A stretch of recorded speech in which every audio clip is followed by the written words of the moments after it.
billionaire reiterated calls by the US president and Russia for Ukraine to hold new elections, saying President Zelensky is despised by his people and reiterating President Trump's assertion that he is a dictator. Neville Chamberlain must be down there now, thinking at last a bigger fucking pussy than I was, because at least Neville Chamberlain didn't come back reading from a bit of anti-Czech propaganda that Hitler had written for him. Are we still America's allies now that America is openly using Kremlin propaganda? Trump is clearly one of the worst negotiators in geopolitical history. The first time ever an American president has criticised an ally for not surrendering to an invading army, you fucking pussyhole. Trump claiming that Ukraine started the war is like Roosevelt saying, well, what the fuck were those ships doing in Pearl Harbor in the first place? The art of the deal, eh?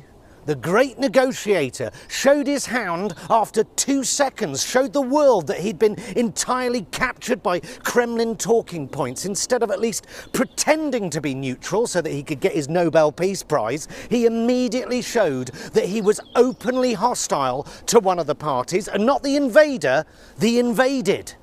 The art of the deal. The guy negotiating with Russia is a Fox News host.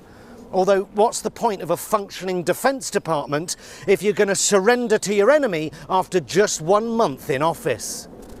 Imagine being the President of the United States with the richest man in the world as your pet and still shitting the bed every time someone points out that you're being a wanker.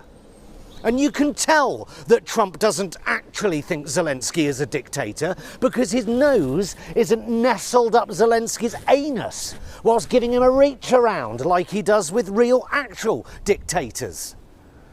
The UK didn't have a general election for 10 years because of World War II. That doesn't make Winston Churchill a dictator. Zelensky has not banned opposition parties, just the ones openly pro-Russian. Just like we banned the fascist party when Hitler was bombing the shit out of us on a nightly basis. Zelensky has not banned independent media, just pro-Russian propaganda. And NATO expansionism is not the reason we have this war. NATO expansion on Russia's borders stopped in 2004. So what? Russia was so annoyed that they waited 10 years to invade Crimea and then a quick 8-year breather and then on to Ukraine. Utter bollocks.